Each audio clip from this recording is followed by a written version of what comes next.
Hi, in this Unity tutorial, we're going to make our own event, and then we're going to have one script fire off that event, and then have another script listen for that event and do something when it hears that event. So what we're going to have happen is this. I'm going to press play. 50 balls are going to spawn into the scene, and when they're finished spawning, an event is going to fire. And then another script, the text script, is going to listen for that event and change the text message. So here we go. I'm going to press play.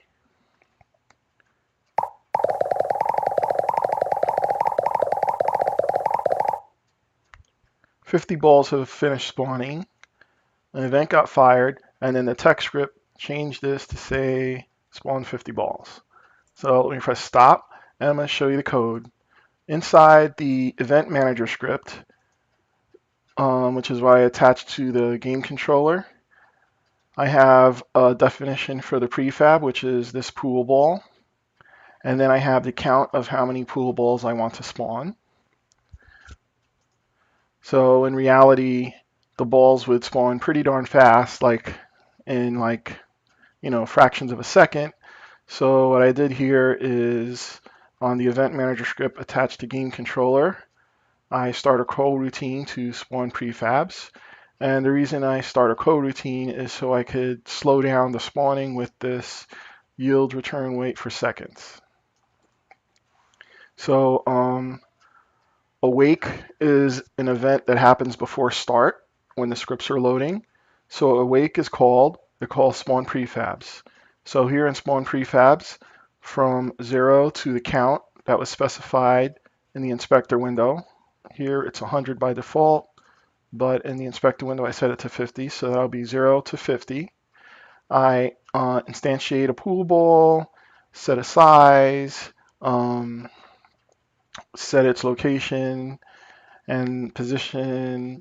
Basically here I make a pool ball show up on the screen, and then here I just have it wait for a random number of seconds from 0.05 to 0.1 seconds to slow it down. And then after this loop is done, it will check to see if there's any subscribers to the onSpawn prefab event, onSpawn prefab done event. If there's any subscribers, any listeners, then it will not be null.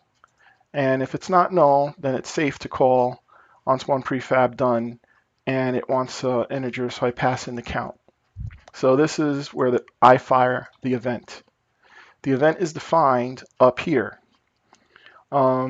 Basically, first I have to define what the listener function would look like, and any listener function for my event, it's going to have a return type of void, and it's going to have its own name, and it's going to have to take an integer.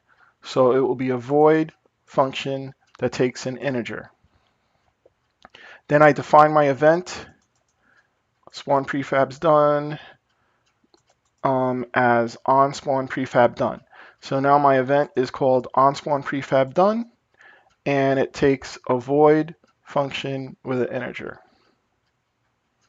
Okay, now let's go see that here's where I declared my event. I made my event, and here's where I fired my event. Let's go see in the script that actually listens for the event and does something. So I'm going to go to the text script. My text script is attached to my canvas text element. That's this right here. And when I select it, you can see I have a text script. Okay, so the text script is right here. And basically, I just get a reference to the text object here in the start.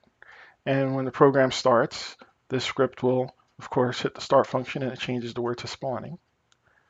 And the only other thing I have to do is when the script is enabled, on the enable of the script, I add a listener for onSpawn prefab done event. Of my event manager script, I add a listener, and the listener, it has to match the void function takes an int. So display message is a void function that takes an int. Okay, so I add a listener on the enabling of the script, and I remove a listener on the disabling of the script. And here, when the event kicks off, it's going to change the text.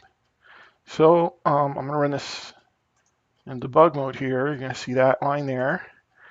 And we're going to see us when we come to this function here, the spawn prefabs. And over here, when we listen for if the event is going to fire or not, I think we'll add in when we add a listener for that. All right.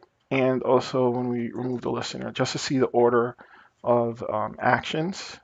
So here I put my little breakpoints in there, and now I'm just gonna, I pressed the wrong button. I forgot to do match. So once it starts up, let me stop it.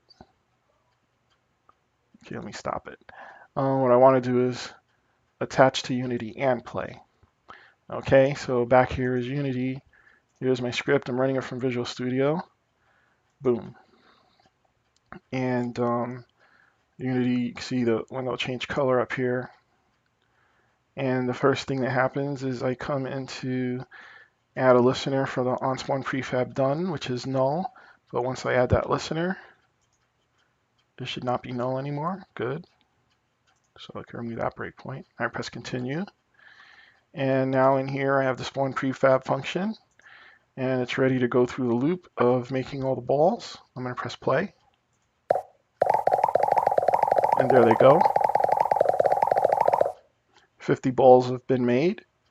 And now, since the balls have been made, it checks to see if onspawn prefab is not null, and it isn't because we added that listener, remember?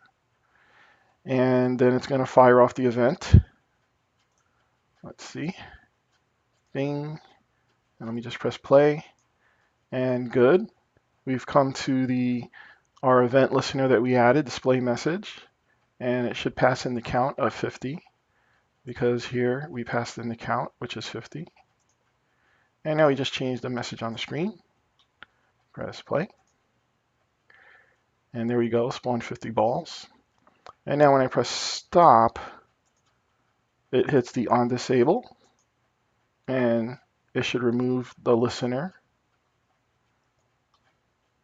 Good, we're back to null. There's no listeners on there. And everything's done. There you go.